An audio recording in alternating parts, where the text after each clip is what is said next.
A smink története egészen az ókori időkig nyúlik vissza. Ki ne ismernék Kleopátra sötét színekkel kontúrozott szemeit, vagy a már jóval későbbi idők francia arisztokratáinak hófehérre púderezett arcát. A smink a divattal együtt nagyon gyorsan változik, és ma már az a nézet is elavultnak számít, hogy a színek kiválasztásánál a szemszínt kellene figyelembe venni. Hogy mi ma a trendi, erről kérdeztük Gyimesi Szilvia sminkmestert. A smink akkor jó, hogyha nem túl sokat, tehát mindig a ruhához igazítjuk a sminket. Tehát ránézek valakire, megnézem a stílusát, a korát, a színvilág, milyen színvilág állna neki jó, és ahhoz kezdem sminkelni. Nyilván, hogyha a smink sokkal erősebb a ruházatnál, akkor azt már nem tartom helyesnek, mert semmiképpen nem rontanám el valakinek a korát egy túl erős sminkkel, tehát nem idősítenék valakit. És általában a fiatal lányok mindig szeretnének idősebbnek kinézni, de próbálom őket lebeszélni, ahogy lehet. És akkor áll jó egy smink igazán, hogyha összhangban van a ruházattal és a korával. A szem és a száj sminkelésének egyensúlyára oda kell figyelni? Hát az alap, persze. Hát nyilván, hogyha a mai pigmentekkel, tehát annyira erős pigmentezettségű sminkek vannak, hogy nagyon erős színeket tudunk használni.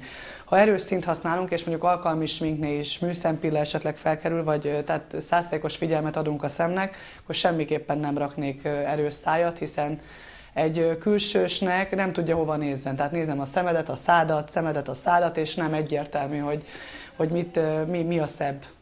Az alapanyagok kiválasztásánál számos szempontot figyelembe kell vennünk, így nem csak a kozmetikum márkája és minősége, de saját adottságaink is befolyásoló tényezők.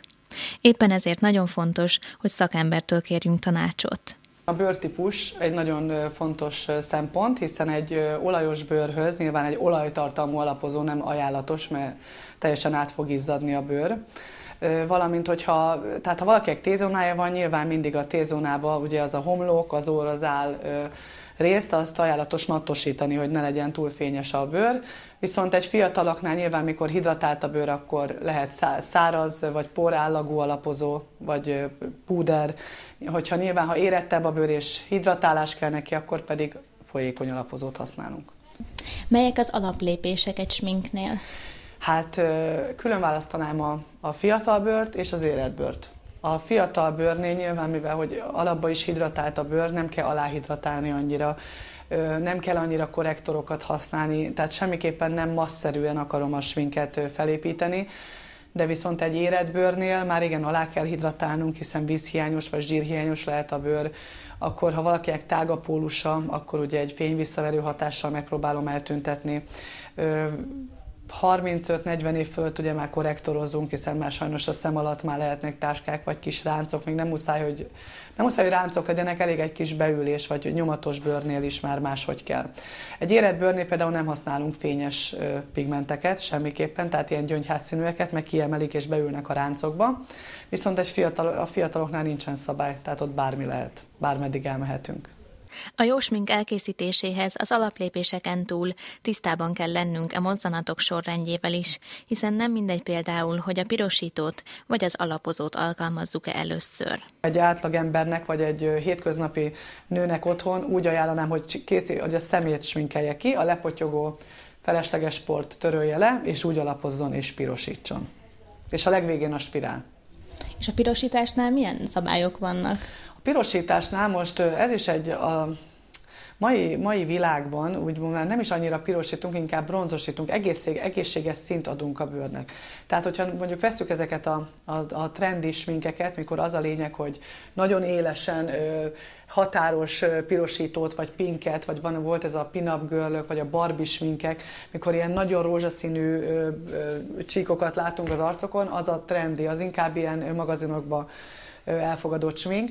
A hétköznapban nem nagyon szeretem, vagy nem nagyon szeretik a nők se, hogyha látszik, hogy nagyon erős pirosító van. Tehát inkább bronzosítunk, tehát egészséges hatást, napbanított hatást adunk az arcnak.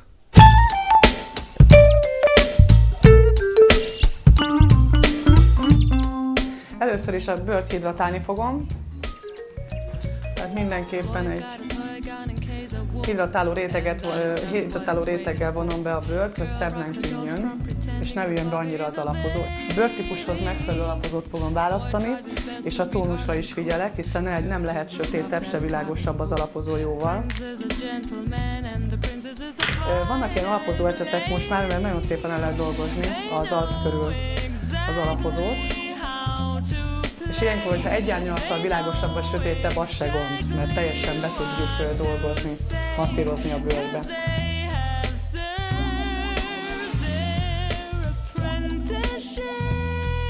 Ha pufi a szem alatti rész, akkor mindenképpen sötétebb korrektort használunk, hiszen beljebb akarom vinni a felületet. Ha viszont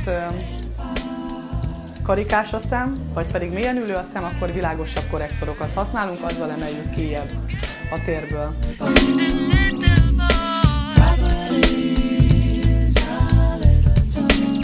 A sminkes világban szeretünk bázist használni, mert a színek sokkal élesebbek lesznek, valamint a szemhéjon lévő kis nyomatokat ki tudjuk egyenlíteni, a barázdákat. Ugyanakkor tartósabbá teszi a sminket, mert meggátolja azt, hogy összecsomósodjon a végén, tehát egységbe legyen az összes por. A szemhéjnak a kikészítésének a titka tulajdonképpen, hogy belül, a belső zúgban mindig világosabbakat rakunk, és kifele pedig sötétítünk, tehát a külső rész legyen mindig sötét. És kívülről jön a sötétebb szín, és utána összemossuk a két árnyalatot.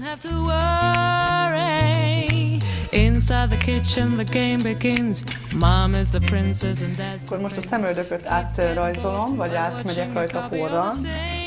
Igazított a csontrapiszentről, úgy tartom a karaktert az arcának.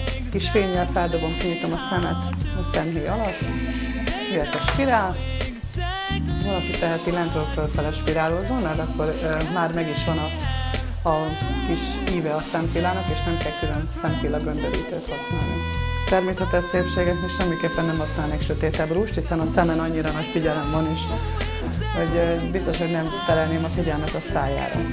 És ilyenkor ezek a szájfények egyébként nem is kell nagyon kontúrozni, ha szép a kontúrja, a természetes kontúrja a szájának, hiszen a szájfénnyel nagyító hatást érünk el azzal, hogyha a kontúr fölé nyalja egy kicsit a szájfényt, tehát nem kell semmiképpen sötétebb kontúrceruzát használnunk. Ez lenne egy nappali smink.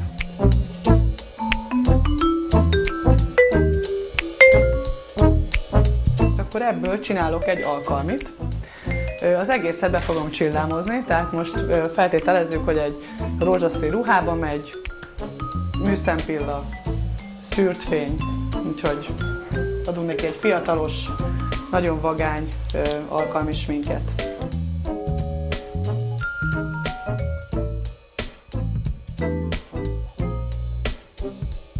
A nappali sminknél nagyon fontos, hogy az úgynevezett mozgó szemhéj legyen kisminkelve. A alkalmi sminknél pedig mehetünk följebb, tehát egy úgynevezett új szemformát rajzolhatunk meg, mert semmi nem sok. A végső simítások után már tényleg csak néhány zárómozzanat, egy kis jeges szájfény és a smink fixálása marad hátra. És a legvégén ugye a fixáló az elengedhetetlen, hiszen ez tartja egybe nem az arcunkat, a sminkünket.